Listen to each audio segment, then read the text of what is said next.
বিএনপির প্রাথমিক প্রার্থী তালিকা ঘোষণার পর থেকেই নির্বাচনী হাওয়া বইছে হাওরের জেলার সুনামগঞ্জ ১ আসনে। সুনামগঞ্জের তাহিরপুর, জামালগঞ্জ, ধর্মপাশা ও মধ্যনগর সহ ৪ উপজেলা নিয়ে গঠিত সুনামগঞ্জ ১ আসন আয়তনের দিক থেকে জেলার সবচেয়ে বড় আসন। এই আসনটিতে আনিসুল হককে প্রার্থী হিসেবে প্রাথমিক মনোনয়ন দিয়েছে বিএনপি। ভোটের মাঠে অন্তত ৬ জন মনোনয়ন প্রত্যাশী থাকলেও আনিসুল হককে প্রাথমিক মনোনয়ন দেয় উচ্ছ্বসিত তার কর্মী সমর্থকরা। তারেক রহমানে কার্ড দিয়েছে আমাদের নেতা আনিসুল হক সাহেবরে।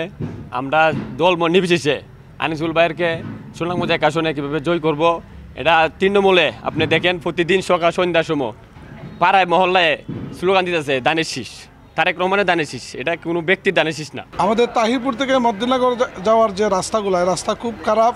দীর্ঘদিন যারা এই দেশে আওয়ামী লীগ সরকারের আমলে অনেক আমাদের এলাকা কোনো উন্নয়ন হয় নাই, কিন্তু আমাদের এই সুনামগঞ্জ ১ আসন আমরা চাই এই আমাদের উন্নয়নের স্বার্থে সুনামগঞ্জ ১ আসনের এখন যে সংসদ সদস্য হিসাবে মনোনীত করছেন, আমার মনে হয় ওনাকে যদি আমরা ধানের শীষের প্রতীকে সুনামগঞ্জ ১ আসনের জনগণ নির্বাচিত করতে পারি, সুনামগঞ্জ ১ আসনের উন্নয়ন হবে। তৃণমূলের মানুষ মনোনয়ন পাওয়ার পরে তৃণমূলের মানুষ আজকে উজ্জীবিত, আনন্দিত, উল্লাসিত।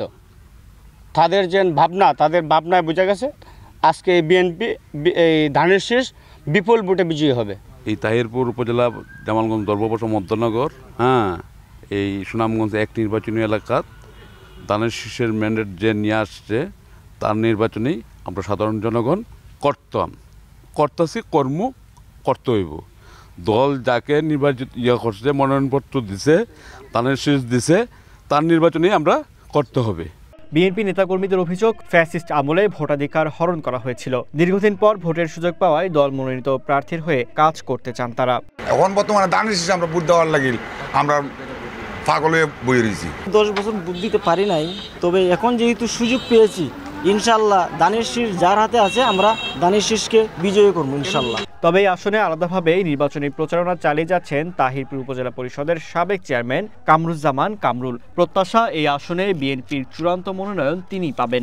জননেতা জনাব কামরুজ্জামান কামরুলই দলের দুঃসময়ে, দলের দুর্দিনে মানুষের পাশে থেকে উনি জেল জুলুম এবং ফেরারি অবস্থায় উনার দিন যাপন গিয়েছিল।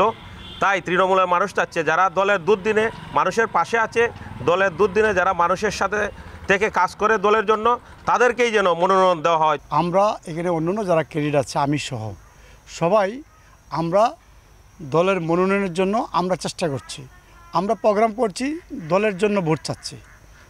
আমাদের দলের ভারপ্রাপ্ত চেয়ারম্যান জনাব তারেক রহমানের নির্দেশনা অনুযায়ী আমরা মাঠে কাজ করছি, 31 দফা নিয়ে কাজ করছি।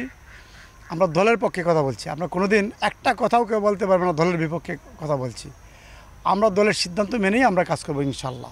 বিএনপি মনোনীত প্রার্থী আনিসুল হক বলেন, দলের পক্ষে সবাইকে ঐক্যবদ্ধভাবে কাজ করে ধানের শীষকে বিজয়ী করতে হবে। আমাকে মনোনয়ন প্রদান করার পরে আমরা যখন মাঠে কাজ করছি, কেউ এখান থেকে এখনও দলের সাথে সম্পৃক্ত না হয়ে তাদের ভাই হিসাবে ভাইয়ের পক্ষে বলয় তৈরি করার চেষ্টা করছে। আমাদের প্রিয় নেতা জনাব তারেক রহমান ইতিমধ্যে ঘোষণা দিয়েছেন, ভাইয়ের হয়ে আমরা কাজ করব না, আমরা দলের হয়ে কাজ করব। ব্যক্তির চেয়ে দল বড়, দলের চেয়ে দেশ বড়।